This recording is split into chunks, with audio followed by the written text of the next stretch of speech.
Hi friends, जय हिंद। मैं Jitendra sir, एकता technical coaching में आपका स्वागत है। आज मैं आपको बहुत ढेर सारे क्वेश्चन बताने वाला हूं और इसमें बहुत से क्वेश्चन आपके परीक्षा में आए हुए तथा तमाम सारे क्वेश्चन जो हैं आपके परीक्षा में आ सकते हैं। तो समय को बर्बाद न करते हुए क्वेश्चन को प्रारंभ किया जाता है। और अगर आप हमारे चैनल पर नए हैं तो चैनल को सब्सक्राइब ज़रूर कर लें, क्योंकि जिससे हमारा अगला वीडियो जब आए तो आपके पास सबसे पहले हमारा नोटिफिकेशन पहुंचे। चलिए फ्रेंड्स, स्टार्ट करते हैं।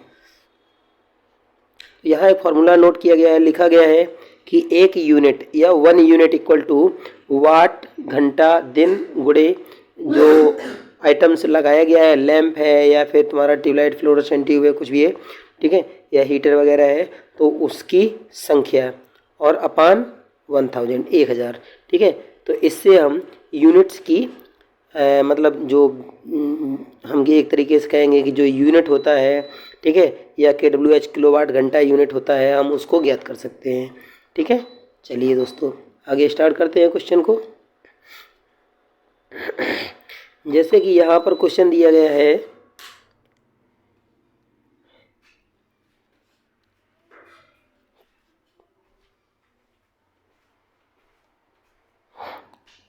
एक 100 वाट का बिजली का बल्ब 10 घंटे जलता है, 5 रुपये प्रति यूनिट की दर से खर्च कितना होगा। तो सबसे पहले हम क्या निकालेंगे, 1 यू निकालेंगे, एक यूनिट निकालेंगे। तो एक यूनिट इक्वल टू क्या होगा, इसका वाट घंटे और पैसे का मल्टीप्लाई कर देंगे, वटे कर देंगे 1000, और इसकी संख्या कितनी है, 1 है। तो हम 1 से तो मल्टीप्लाई करेंगे किसी संख्या में तो वही आएगा। तो हम क्या करेंगे, सबसे पहले 100 रखेंगे, फिर रखेंगे 10, फिर रखेंगे 5, बटे कर देंगे 1000, ठीक है, और इसका भाग दे देंगे। आपकी कीमत सीधे सीधे आ गई।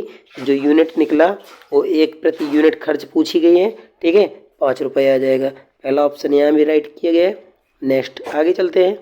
अगला क्वेश्चन यहाँ पर दिया गया है, 100 वाट का बिजली का बल्ब, 100 वाट का बिजली का बल्ब यदि 10 घंटे जले तो बिजली का खर्च होगा।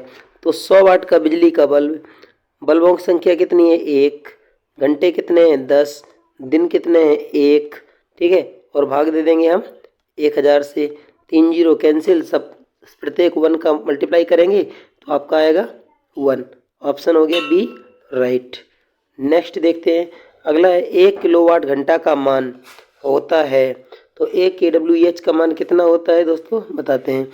तो 1 KWH जैसे यहाँ पर लिखा गया 1 KWH, ठीक है, KWH ऐसे लिखा गया। तो यहाँ से हम लिखते हैं K का मतलब होता है कितना, 1000, ठीक है, और W को हम वाट प्रति सेकंड कहते हैं, ठीक है, और इसके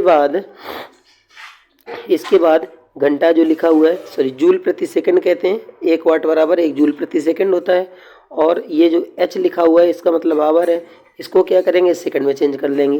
तो हो जाएगा आपका कितना, 60 गुणे 60, 60 मिनट और 60 सेकंड एक घंटे में। अब क्या करेंगे, ये यहाँ पर S भी आ जाएगा, सेकंड में चेंज किए, इस S से ये S कैंसिल हो गई।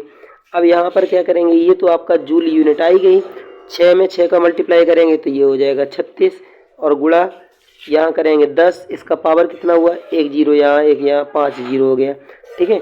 तो टोटल हो गया 36 गुणे 10 की घात 5। ये तो ऑप्शन है नहीं, तो यहाँ से हम लोग लिख सकते हैं कितना, 3.6 इंटू 10 का पावर 6 जूल, इतना बचा। पहला ऑप्शन आपका सही था। नेक्स्ट आगे देखते हैं। अगला क्वेश्चन दिया गया है, 100 वाट के एक बल्ब को 4 घंटे तक स्विच ऑन रखा जाता है, प्रयुक्त विद्युत ऊर्जा की इकाइयाँ होंगी। तो यहाँ पर 100 वाट का एक बल्ब है, ठीक है, 4 घंटे तक इसको ऑन रखा जाता है। बल्ब की संख्या 1 है, दिन की संख्या 1 है, बटे हम रख देंगे 1000। तो 2 जीरो तो यहाँ पहले ही कैंसिल। अब 4 में हम 10 का भाग दे देंगे तो आ जाएगा तुम्हारा 0 पॉइंट कितना आएगा, 0.4 आ जाएगा। जो इकाइयाँ होंगी 0.54। तो आंसर आपका कौन सा सही हो जाएगा, आंसर हो जाएगा आपका चौथा सही। चलिए नेक्स्ट अगला चलते हैं। अगला लिखा है, बिजली की खपत का बिल किसके मापन पर आधारित होता है। तो बिजली की खपत का जो बिल होता है, तो दोस्तों याद रखना, वाटेज के आधार पर मतलब मापा जाता है। यहाँ लिखा है निम्नलिखित कूटों से अपना उत्तर दीजिए। तो उत्तर हो जाएगा आपका केवल पहला सही। नेक्स्ट आगे चलते हैं। 60 वाट का बल्ब प्रतिदिन 5 घंटे 30 दिन तक जलता है, ठीक है, कितने यूनिट बिजली का खर्च होगा। तो बल्ब कितना है 60 वाट का, बल्बों की संख्या कितनी है, बल्ब कितना है 60 वाट का, ठीक है, और प्रतिदिन जलता है, घंटे कितने हैं 5, दिन की संख्या हो गई 30, बटे कर देंगे हम 1000, ठीक है, 2 जीरो यहीं से कैंसिल कर दो। अब हम 6 में 5 का गुणा करेंगे या 6 में 5 का गुणा करेंगे तो हो गया कितना 30, और 30 गुणे 3 बटे 10 अभी बचा हुआ है, 1 जीरो फिर से कैंसिल कर दो, तो टोटल हो गया तुम्हारा 9। ये 9 क्या निकला kWh, किलोवाट घंटा या यूनिट। आपका बी ऑप्शन सही है। चलिए नेक्स्ट अगला, एक सुरंग में 100 वाट क्षमता की, ठीक है, एक सुरंग में 100 वाट क्षमता वाले 5 बल्ब लगातार 20 घंटे तक जलते हैं, संपूर्ण ऊर्जा खर्च क्या होगा। तो वाट क्षमता कितनी है 100, गुणे बल्बों की संख्या 5, गुणे घंटे कितने हैं 20, बटे कर देंगे कितना 1000, ठीक है, और ये 3 जीरो कैंसिल करेंगे, 5 में 2 से मल्टीप्लाई करेंगे, आपका आएगा कितना 10 आएगा। तो ये आपका दूसरा ऑप्शन राइट हो जाएगा। नेक्स्ट देखते हैं अगला क्वेश्चन क्या दिया गया है। यहाँ पर लिखा है एक मकान में 2 बल्ब लगे हैं, इनमें से एक दूसरे से अधिक प्रकाश देता है, निम्न में से कौन सा कथन सही है। ठीक है, तो यहाँ पर आपको राइट कथन का चयन करना है। दोस्तों आंसर तो ये सही है, लेकिन ये है कैसे सही ये मैं बताता हूँ। यहाँ से देखते हैं कि जो पावर P होता है, P इक्वल टू होता है V²/R, क्योंकि यहाँ पर वोल्टेज होगा कांस्टेंट। ठीक है, जो दो बल्ब लगे हुए हैं, ठीक है, एक दूसरे से अधिक प्रकाश देते हैं, तो 2 बल्ब लगे हुए एक दूसरे से अधिक प्रकाश देते हैं, वोल्टेज कांस्टेंट होगा। क्योंकि ये बल्ब जो है समांतर क्रम में लगे हुए हैं। ठीक है, तो यहाँ पर हम देखेंगे जो P होगा, जब V कांस्टेंट हो गया है तो P हो जाएगा 1/R। ठीक है, तो जितना रजिस्टेंस ज़्यादा होगा उतना उसकी पावर क्षमता कम होगी। यहाँ क्या लिखा है, एक मकान में 2 बल्ब लगे हैं जिनमें एक दूसरे से अधिक प्रकाश देगा। ठीक है, तो जितना रजिस्टेंस ज़्यादा होगा उतना उसका प्रकाश कम होगा। फिर यहाँ पर क्या आंसर आया, ठीक है, कम प्रकाश वाले बल्ब में रजिस्टेंस अधिक होगा। डी ऑप्शन आपका राइट है। नेक्स्ट अगला देखते हैं। 220 वोल्ट जनरेटर से एक बल्ब जुड़ा है, धारा 0.5 एम्पियर है, बल्ब की शक्ति है, तो बल्ब की हमको पावर निकालने की पावर कितनी होगी। ठीक है, आंसर तो वैसे आपका ये सही होगा, लेकिन इसका पावर हम लोग निकालेंगे कैसे वो देखते हैं। तो यहाँ पर हो जाएगा P बराबर VI, तो यहाँ पर मल्टीप्लाई कर देंगे, P का मान हो गया 220 और 0.5 को हम लोग 1/2 भी लिख सकते हैं, क्योंकि आधा ये भी है और आधा ये भी है। इससे इसको कैंसिल कर लीजिए, तो कैंसिल करेंगे तो 110 आएगा। ये आपका आंसर हो गया, आंसर ए सही है। नेक्स्ट अगला चलते हैं।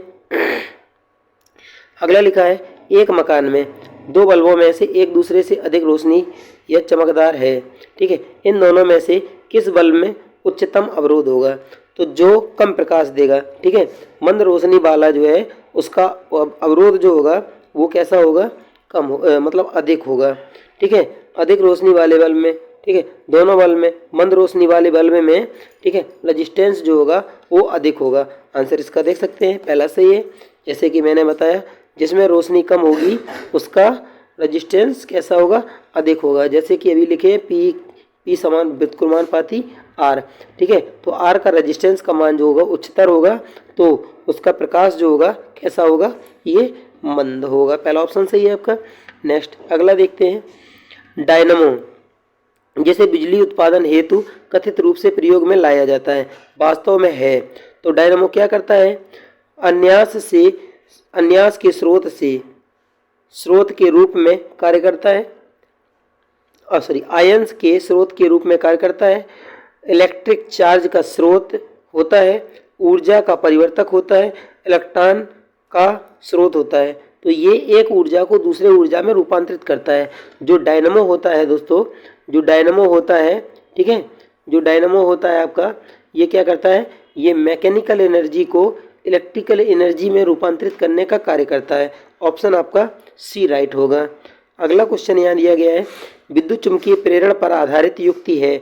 तो याद रखना, विद्युत चुम्बकीय प्रेरण इलेक्ट्रोमैग्नेटिक इंडक्शन के सिद्धांत पर कार्य करते हैं आपके क्या क्या, डायनमो, विद्युत मोटर, ट्रांसफार्मर, इंडक्शन मोटर, जो भी विद्युत मोटर है, ठीक है, सिंक्रोनस मोटर ये सभी विद्युत चुम्बकीय प्रेरण के सिद्धांत पर कार्य करने वाली डिवाइस होती है। तो यहाँ दो आंसर सही होगा, यहाँ दिया भी है। ठीक है दोस्तों, नेक्स्ट आगे चलते हैं। डायनामो परिवर्तित करता है। तो डायनामो क्या परिवर्तित करता है? जो डायनामो होता है वो यांत्रिक ऊर्जा को विद्युत ऊर्जा में रूपांतरित करता है। आपका आंसर हो जाएगा यहाँ पर कौन सा? ये सी सही है। अगला चलते हैं। नेक्स्ट यहाँ दिया गया है डायनामो एक युक्ति है जो परिवर्तित करती है। तो डायनामो क्या करता है? अभी अभी तुरंत ही हुआ है, यांत्रिक ऊर्जा को विद्युत ऊर्जा में रूपांतरित करने का कार्य करता है। नेक्स्ट अगला देखते हैं। यहाँ लिखा है डायनामो का कार्य है, एक ही क्वेश्चन बार बार रिपीट हो रहा है। डायनामो का कार्य है यांत्रिक ऊर्जा को विद्युत ऊर्जा में बदलना, यांत्रिक ऊर्जा को विद्युत ऊर्जा में बदलना। ऑप्शन सी सही है। अगला लिखा है टरबाइन व डायनामो से बिजली प्राप्त करने में, ठीक है, किस ऊर्जा को विद्युत ऊर्जा में परिवर्तित किया जाता है? तो दोस्तों याद रखना, जो टरबाइन होती है ये यांत्रिक ऊर्जा या मैकेनिकल एनर्जी उत्पादित करती है। ऑप्शन आपका सी सही होगा, जो विद्युत ऊर्जा में रूपांतरित किया जाता है। ठीक है, जब विद्युत ऊर्जा गति में परिवर्तित होती है, ठीक है, तो क्या होगा? जब गति में परिवर्तित हो जाएगी तो उसमें ऊष्मा की किसी भी प्रकार की कोई हानि नहीं होती है। नेक्स्ट क्वेश्चन अगला देखते हैं। विद्युत ऊर्जा को यांत्रिक ऊर्जा में बदलने वाली युक्ति। तो विद्युत ऊर्जा को यांत्रिक ऊर्जा में, विद्युत मोटर ऐसा होता है कि जो विद्युत ऊर्जा को यांत्रिक ऊर्जा में रूपांतरित करता है। सी ऑप्शन सही है। नेक्स्ट है विद्युत मोटर में, तो विद्युत ऊर्जा यांत्रिक ऊर्जा में रूपांतरित हो जाती है। ऑप्शन आपका ये सी ऑप्शन आपका राइट होगा। नेक्स्ट दिया गया ऐसा उपकरण जो रासायनिक ऊर्जा को विद्युत ऊर्जा में रूपांतरित करता है। तो दोस्तों याद रखना, बैटरी एक ऐसा उपकरण है जो विद्युत ऊर्जा को रासायनिक ऊर्जा में, ठीक है, रूपांतरित करता है। नेक्स्ट क्वेश्चन है जब वोल्टेज पर कार्य करने, कम वोल्टेज पर कार्य करने पर, ठीक है, विद्युत मोटर प्रायः जल जाते हैं। ठीक है, तो विद्युत मोटर जल जाते हैं क्योंकि यहाँ पर वे अधिक विद्युत धारा खींचते हैं जो वोल्टेज के व्युत्क्रमानुपाती होती है। ऑप्शन आपका ए राइट होगा यहाँ पर। ठीक है दोस्तों, नेक्स्ट अगला चलते हैं। ये लिखा है अगला, मोटर कार बैटरी के संबंध में निम्न कथनों पर विचार कीजिए। यहाँ लिखा है वोल्टता सामान्यतः 20 वोल्ट होती है। ठीक है, 20 वोल्ट होती है। प्रयुक्त विद्युत अपघट्य हाइड्रोक्लोरिक अम्ल होता है। ठीक है, इलेक्ट्रोड सीसा अम्ल ताम्र और ताम्र होते हैं। धारिता को एम्पियर घंटा में व्यक्त किया जाता है। ठीक है, तो चौथा ऑप्शन यहाँ पर सही है क्योंकि जो बैटरी होती है ये 12 वोल्ट की बैटरी भी उपयोग में लाई जाती है। ठीक है, और इसकी धारिता जो होती है ये एम्पियर घंटा में भी लाई जाती है। तो ऑप्शन आपका हो जाएगा डी राइट। चलिए नेक्स्ट अगला देखते हैं। अगला लिखा है निकल कैडमियम बैटरी का प्रयोग होता है। तो दोस्तों याद रखना, निकल कैडमियम बैटरी का इनमें सभी में उपयोग होता है, चाहे वो कैलकुलेटर हो, चाहे ट्रांजिस्टर हो, चाहे वो, ठीक है, कार्डलेस इलेक्ट्रॉनिक इंस्ट्रूमेंट हो। चौथा ऑप्शन सही है। अगला है निम्न में से कौन सी धातु रोशनी के बल्बों में फिलामेंट के रूप में उपयोग में लाई जाती है? तो दोस्तों याद रखना, यहाँ पर टंगस्टन का यूज करते हैं। नेक्स्ट क्वेश्चन देखते हैं। बिजली के बल्ब में तंतु के रूप में उपयोग में लाए जाने वाला, ठीक है, जो जो धातु होती है वो कौन सी है? टंगस्टन है। चलिए नेक्स्ट अगला देखते हैं। इलेक्ट्रिक बल्ब में फिलामेंट बना होता है, तो याद रखना ये टंगस्टन का बना होता है।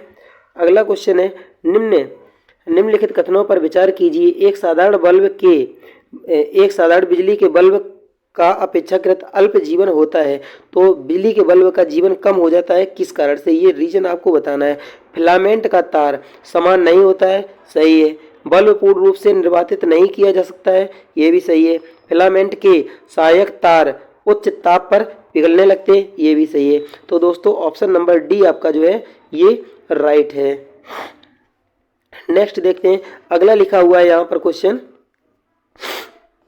जलते हुए विद्युत बल्ब के तंतु का ताप सामान्यतः होता है। तो जलते हुए विद्युत तंतु का जो ताप होता है ये 2000 से 2500 डिग्री सेंटीग्रेड दिया गया है यहाँ पर ऑप्शन में। ठीक है, परंतु यूपीपीसीएल में यही क्वेश्चन पूछा गया था और उसमें 2200 डिग्री सेंटीग्रेड सही किया था। दोस्तों कितना याद रखना, 2200 डिग्री सेंटीग्रेड तंतु का एक्यूरेट टेम्परेचर होता है। और एक बात, जो 2200 जो दिया गया है संख्या यही, इसमें अगर एचपी डाल दिया जाए तो ये संख्या यूज हो जाती है रेलवे इंजन के मोटर के लिए जो सीरीज मोटर लगता है। चलिए नेक्स्ट क्वेश्चन अगला क्वेश्चन दिया गया है कथन और कारण से। नीचे कथन ए तथा कारण आर दिए गए हैं, अध्ययन करके सही उत्तर, ठीक है, नीचे दिए कूट से चुनिए। यहाँ लिखा है तड़ित चालक इमारतों को नष्ट होने से बचाते हैं, ये कथन था। अब कारण है ये आवेश को पृथ्वी तक भेजते हैं। तो दोस्तों याद रखना कि ये जो आकाशीय बिजली के लिए जो तड़ित चालक लगाए जाते हैं, जिसको एलए कहा जाता है, लाइटनिंग अरेस्टर भी कहा जाता है इनको, ठीक है, लाइटनिंग अरेस्टर कहा जाता है। ये सबसे ऊंचाई वाले स्थान पर, किसी भी मकान में या किसी भी इंस्ट्रूमेंट पर सबसे ऊंचाई वाले स्थान पर स्थापित किए जाते हैं, या ट्रांसमिशन जब लाइन होती है इस प्रकार से, तो यहाँ पर एक चालक लगाया जाता है, ये जो है एलए का काम करता है। या फिर इसमें जो बुशिंग इंसुलेटर जो लगाए जाते हैं, ठीक है, इंसुलेटर में आर्कन हार्न के जैसा ऐसे सींग ऐसे निकले रहते हैं, ठीक है। तो यहाँ पर ऑप्शन नंबर ए आपका राइट होगा। ए आर दोनों सही है, आर ए का सही स्पष्टीकरण है। तो दोस्तों याद रखना ये बहुत ही अच्छा क्वेश्चन है, परीक्षा में आने के लायक भी है। चलिए नेक्स्ट देखते हैं। तीन पिन बिजली के प्लग में सबसे लंबी पिन को जोड़ता है। तो याद रखना सबसे लंबी पिन जो होता है, ठीक है, ये उदासीन सिरे को जोड़ती है। सी ऑप्शन आपका सही है।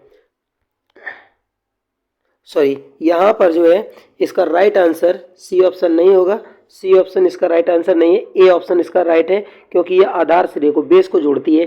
क्योंकि जब ये बड़ा वाला पिन होता है और ये दो छोटे छोटे पिन होते हैं, अगर 3 पिन का प्लग है तो ये जो है आधार सिरे को इसको जोड़ता है। जो बेस होता है ये यहाँ पर रखा जाता है और इन दोनों में एक तरफ फेज और एक तरफ न्यूट्रल रहता है। नेक्स्ट अगला है विद्युत उपकरणों में, ठीक है, अर्थ का उपयोग होता है। तो अर्थ का उपयोग इसमें किस लिए होता है? तो याद रखना दोस्तों सुरक्षा के लिए होता है, सीधी बात है, ठीक है। नेक्स्ट क्वेश्चन अगला देखते हैं। आपस में जुड़ी दो आवेशित वस्तुओं के बीच धारा नहीं प्रवाहित होती है, क्योंकि रीजन कौन सा हो सकता है?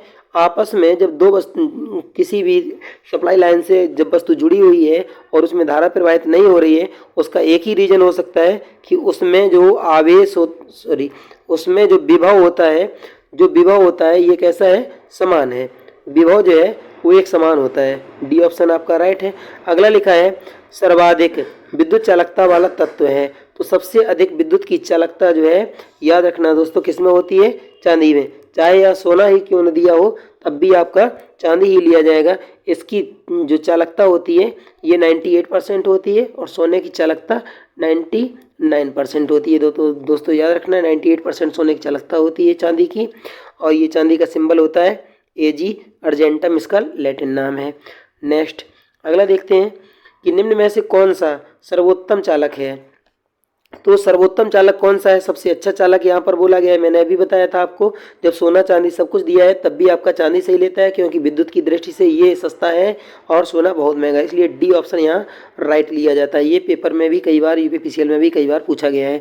फिर से क्वेश्चन आया, निम्न में से कौन सा विद्युत का अच्छा सुचालक है। तो अच्छा सुचालक पूछेगा तब भी हम क्या करेंगे? चांदी ही मारेंगे। यहाँ पर सोना रॉन्ग आंसर लेगा, क्योंकि सोना बहुत महंगा होता है, ठीक है।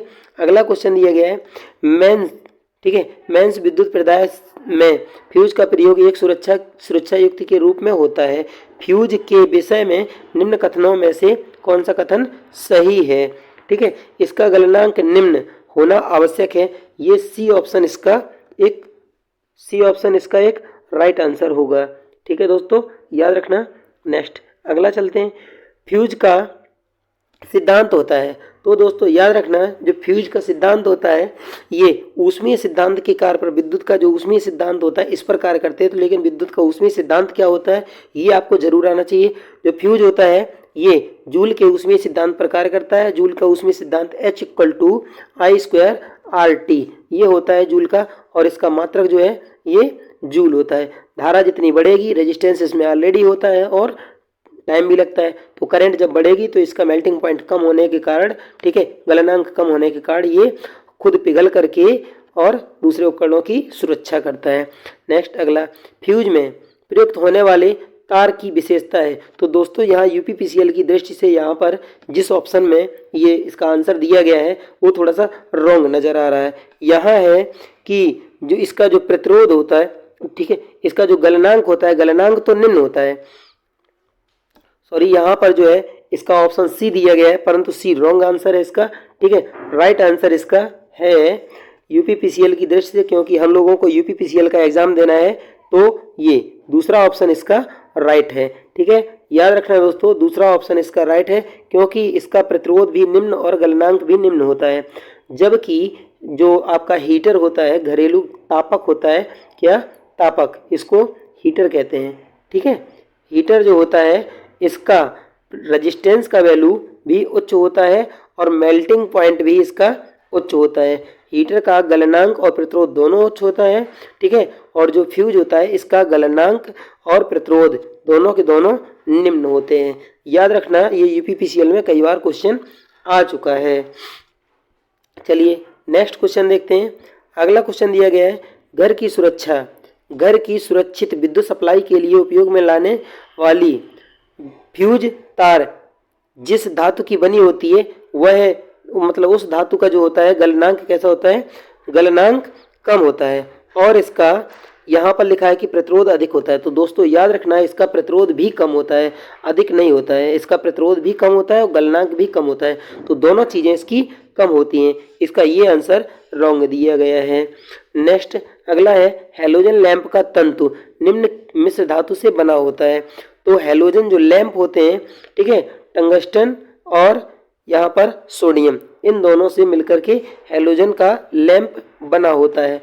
तो हैलोजन जो लैंप होते हैं, इन लैंपों में कौन सी गैस भरी जाती है? तो हैलोजन तत्व के समूह होते हैं कौन से? आयोडीन, क्लोरीन और ब्रोमीन। इनमें में से किसी भी एक की वाष्प को भर दिया जाता है लैंप के अंदर। ठीक है, तो इसको हैलोजन लैंप के नाम से जाना जाएगा। अगला क्वेश्चन यहाँ पर दिया गया है, एक धातु तार का तापक्रम बढ़ जाता है जब उसके बीच से विद्युत धारा प्रवाहित होती है। ये तो सही दिया गया है। अगला यहाँ पर नेक्स्ट लिखा हुआ है कि कारण जो दिया गया है कि धातु अणुओं में पारस्परिक संगठन से ऊष्मा ऊर्जा का मोचन होता है। ये गलत दिया गया है। तो इसका आंसर कौन सा हो जाएगा दोस्तों? इसका आंसर हो जाएगा सी सही, क्योंकि इसमें ए सही है और आर गलत है। चलिए नेक्स्ट अगला चलते हैं। घरेलू विद्युत तार स्थापन मूलतः, तो घरेलू विद्युत तार स्थापन प्रणाली जो होती है ये कैसी होती है? समांतर प्रणाली होती है। तो दोस्तों याद रखना, श्रेणी में इसका उपयोग नहीं करते हैं। अगर यहाँ पर आपका जवाब आता है कि श्रेणी और समांतर दोनों मिश्रित क्रम अगर यहाँ पर दिया गया है, ठीक है, अगर मिश्रित क्रम यहाँ पर दिया गया है तो आपका हो जाएगा सजावटी प्रकाश व्यवस्था। ठीक है, तो सजावटी के अंतर्गत इसका उपयोग करते हैं, जबकि घरेलू में और रोड पर समांतर प्रकाश व्यवस्था या कॉलोनी में समांतर प्रकाश व्यवस्था का उपयोग किया जाता है। चलिए नेक्स्ट क्वेश्चन है, घरेलू विद्युत सप्लाई के दौरान काले रंग का आवरण युक्त तार होता है। तो काले रंग का होता है किसका? उदासीन तार होता है। ठीक है, याद रखना सी ऑप्शन आपका सही है। नेक्स्ट अगला दिया गया है, मानव शरीर शुष्क से विद्युत प्रतिरोध के परिमाण की कोटि होती है। तो याद रखना यहाँ पर होती है 10⁴ ओम के आसपास। वैसे सामान्य मनुष्य का जो प्रतिरोध होता है ये दोस्तों याद रखना कितना होता है? 1000 ओम होता है। ठीक है, सामान्य मनुष्य का जो प्रतिरोध होता है 1000 ओम होता है, परंतु यहाँ पर 10,000 दिया गया है। ठीक है, और इससे यहाँ पर 100 ही दिया गया है, ये तो होगा नहीं, और ये मेगा में दिया गया है। ठीक है, ये भी नहीं होगा, बहुत ज़्यादा हो जाएगा। ये पावर 8 दिया है, ये भी बहुत ज़्यादा हो जाएगा। इस नाते यहाँ पर 10⁴ लिया गया है। नेक्स्ट है, सामान्य ट्यूबलाइट में कौन सी गैस भरी जाती है? तो याद रखना दोस्तों, सामान्य ट्यूबलाइट में आर्गन और मरकरी का मिश्रण भरा जाता है। ऑप्शन नंबर सी आपका राइट हो जाएगा। नेक्स्ट है, CFL का पूर्ण रूप। तो फुल फॉर्म CFL का होता है कॉम्पैक्ट फ्लोरोसेंट लैंप। ठीक है, याद रखना कॉम्पैक्ट फ्लोरोसेंट लैंप CFL का पूर्ण रूप होता है। नेक्स्ट देखते हैं, अगला है light emitting diode LED lamp compact fluorescent lamp. ठीक है, CFL की तुलना में अधिक लंबी सेवा अवधि प्रदान करता है। एकदम बिल्कुल राइट लिखा हुआ है। अगला लिखा है LED लैंप CFL की तुलना में अधिक ऊर्जा दक्ष होती है। ये रॉन्ग लिखा है। ठीक है, नीचे दिए गए कूट की सहायता से मतलब सही जवाब दीजिए। तो यहाँ पर ये नीचे वाला जो आर कारण है ये रॉन्ग दिया गया है, कथन सही है। तो इसका आंसर नेक्स्ट एक बार फिर से इसको देख सकते हैं दोबारा से। यहाँ लिखा है LED lamp compact fluorescent lamp की तुलना में अधिक लंबी सेवा प्रदान करता है, ये तो सही लिखा है। फिर लिखा है कारण R, LED lamp compact fluorescent lamp की तुलना में अधिक ऊर्जा दक्ष है, ये मतलब अधिक ऊर्जा प्रदान करती है। ठीक है, ये पूछा गया है। तो यहाँ आपका जो आंसर है ये ए सही हो जाएगा। कारण ए तथा कथन ए तथा कारण बी दोनों सत्य हैं। ठीक है, कारण आर कथन ए का सही स्पष्टीकरण भी है। नेक्स्ट अगला चलते हैं। अगला क्वेश्चन यहाँ पर दिया गया है कार्बन प्रकाश उत्सर्जी diode organic light emitting diode या OLED का उपयोग बहुत से साधनों में अंकीय ऊर्जा डिजिटल डिस्प्ले सर्जित करने के लिए किया जाता है। द्रव क्रिस्टल प्रदर्शों की तुलना में OLED प्रदर्श्य किस प्रकार लाभकारी है? तो दोस्तों याद रखना, ये जो लाभकारी है यहाँ पर सभी पॉइंट दिए गए हैं, देख सकते हैं। OLED सामान्य निम्न प्लास्टिक अवस्तरों पर संविरचित किए जा सकते हैं। इसके कहने का मतलब है कि अगर कोई PVC का कोई लेयर है तो उसके ऊपर भी इसको बनाया जा सकता है। फिर लिखा है रोल्ड अप डिस्प्ले, OLED का डिस्प्ले ऐसा बनाया जा सकता है जिसको हम लोग मोड़ सकते हैं आराम से। फिर अगले में दे रहा है OLED के प्रयोग से पारदर्शी प्रदर्शन संभव है। तो जो पारदर्शी कोई अगर जैसे आपका लैपटॉप है तो उसका स्क्रीन ऐसा बनाया जा सकता है कि जो पारदर्शी इस पार से उस पार दिखाई दे जाए, इसको OLED कहते हैं। ठीक है, OLED यहाँ पर दिया गया है आपका ऑर्गेनिक लाइट इमिटिंग डायोड, इसको OLED के नाम से जानते हैं। तो इसके लाभ पूछे थे, तो ये सभी के सभी तीन के तीनों इसके लाभ जो है, ठीक है, ये सही है। ऑप्शन नंबर सी आपका राइट है, क्योंकि ये ऑर्गेनिक इस वर्तमान में चालू हो गया है। तो दोस्तों याद रखना है, इसके द्वारा जो LED को जो इस LED से जैसे टीवी वगैरह बनाएगी तो वो पारदर्शी बनाई जा सकती है। इसको हम फोल्ड कर सकते हैं, ठीक है, रोल्ड अप करना होता है, और इसको प्लास्टिक के स्तरों पर भी बनाया जा सकता है। तो नेक्स्ट क्वेश्चन है दोस्तों फ्लोरोसेंट ट्यूब, ठीक है, प्रतिदीप्ति बल्ब में कौन सी गैस भरी जाती है? तो याद रखना है इसमें मरकरी और नियॉन का मिश्रण भरा जाता है। ऑप्शन नंबर डी आपका राइट है। नेक्स्ट क्वेश्चन दिया गया है यहाँ पर, एक बिजली के बल्ब की अपेक्षा एक फ्लोरोसेंट ट्यूब को अधिमान, ठीक है, रिफेयर्ड किया जाता है, क्योंकि LED बल्ब फ्लोरोसेंट ट्यूब को क्यों किया जाता है? ठीक है, बिजली के बल्ब की अपेक्षा, क्योंकि इससे ऊर्जा की बचत होती है और प्रकाश ज़्यादा मिलता है। या फिर यहाँ पर ऑप्शन क्या क्या दिए गए हैं इसके अनुसार देखते हैं। इसमें प्रकाश प्रसारित विकीर्ण करने हेतु अधिक बाह्य सतह होती है। ठीक है, वोल्टेज के उतार चढ़ाव का प्रभाव इस पर नहीं पड़ता है। ट्यूब में इलेक्ट्रिकल ऊर्जा लगभग पूर्ण रूप से प्रकाश में परिवर्तित हो जाती है। उपरोक्त में से कोई नहीं। तो यहाँ देखते हैं कि नेक्स्ट डी ऑप्शन आपका सही है, क्योंकि इनमें से कोई भी इसका सही जवाब नहीं है। इसके बारे में थोड़ा सा देख लेते हैं। यहाँ पर दिया गया है फ्लोरोसेंट ट्यूब बिजली के बल्ब की अपेक्षा विद्युत ऊर्जा का प्रकाश ऊर्जा में परिवर्तन अधिक मात्रा में करती है। यह 100 वाट की बिजली का बल्ब केवल 5% विद्युत ऊर्जा को प्रकाश ऊर्जा में परिवर्तित करता है, परंतु फ्लोरोसेंट ट्यूब लगभग 22% विद्युत ऊर्जा को प्रकाश ऊर्जा में, ठीक है, परिवर्तित करती है। इस प्रकार दिए गए कथनों में से कोई भी सही नहीं है।